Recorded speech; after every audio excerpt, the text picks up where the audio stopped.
Acho que eu sempre gostei muito de casa, gostei no sentido de curiosidade, desde criança.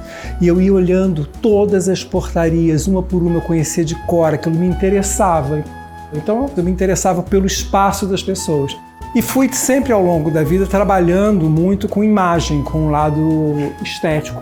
E há uns 10, 12 anos atrás, eu tive o desejo de fazer uma série sobre casas para o GNT e apresentei a ideia de fazer 5 episódios.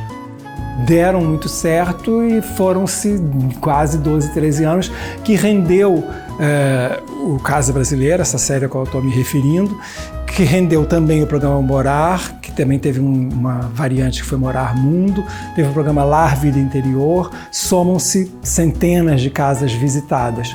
Então eu comecei a olhar para cada casa como uma história. O que eu posso contar aqui? Então eu acho que o meu olhar de dramaturgia para a arquitetura e para o morar que enriqueceu e esquentou um pouco esse tema que às vezes pode ser frio, quanto mais estamos mostrando uma casa às vezes sem um morador.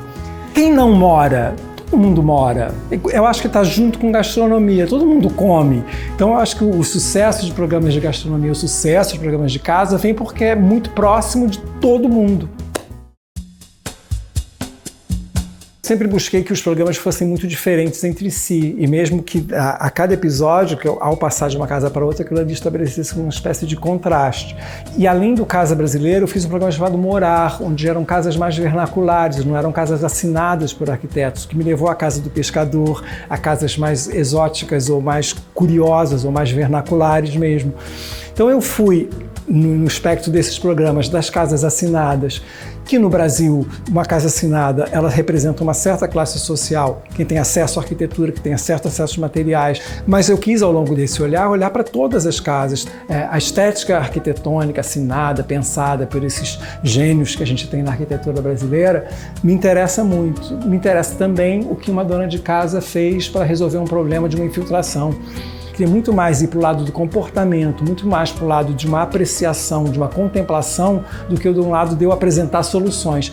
Se aquele programa inspirou alguém, o que a gente chama de um programa inspiracional, se aquilo ali está inspirando alguém, excelente. Mas eu preferi e buscarei sempre fazer programas que inspirem as pessoas e não que ensinem as pessoas. Eu acho que o que me emociona numa casa é um pouco a projeção também, a minha projeção, eu me imaginar ali. Deve ser tão bom ficar numa tarde aqui nesse lugar, deve ser tão bom sentar naquele canto e tomar uma sopinha e ficar ali quietinho, ler um livro ali, eu me imaginar naquele lugar, como seria a minha vida naquele lugar. Aquilo vai me dando uma emoção. Uma senhora que coloca uma flor num copo de requeijão em cima da janela, ali num parapeito, aquilo ali me emociona porque aquela pessoa está buscando beleza. Beleza é o bem para o outro, o bem para si.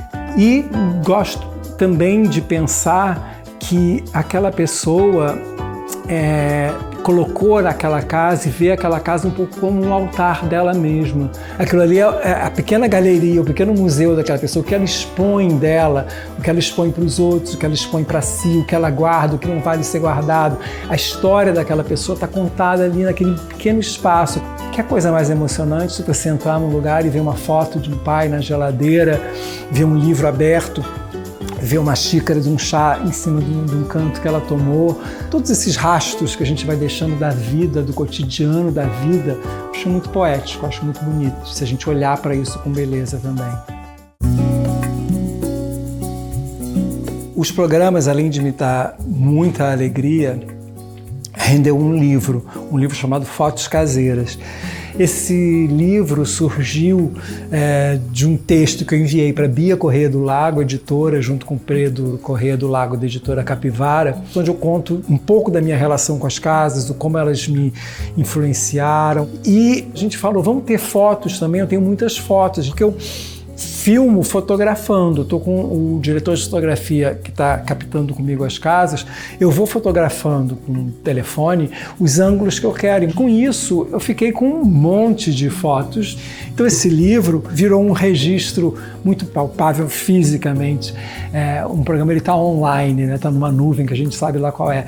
O livro, aquele livro que a gente pega ali. Então ele ficou um registro muito carinhoso desses 10 anos que eu passei visitando casas na companhia da Bia Corrêa do Lago, pensando lançar esse livro, selecionar, sentar aqui no computador e ficar escolhendo fotos. Foram tardes de gargalhadas, olhando para as fotos e eu constatando que definitivamente eu não sou um bom fotógrafo, mas tudo bem.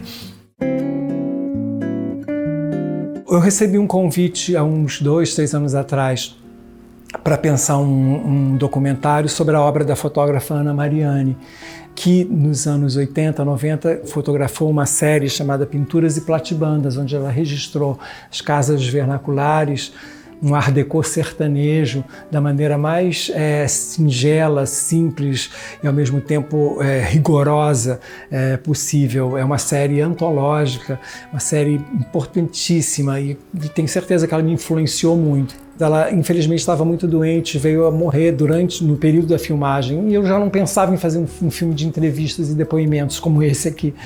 Eu fiz o filme todo a partir dos textos que estão nos livros dela, narrados em off por Regina Casé, Caetano Veloso, Tom Zé, Leonora de Barros, João Miguel, textos do próprio Caetano, da Lina Bobardi, da própria Ana, os textos que ela mesma escolheu para ilustrar os livros dela e a narrativa dela. E o filme é um cruzamento do que eu filmei e do que ela fotografou, narrado pelo que ela escreveu e selecionou.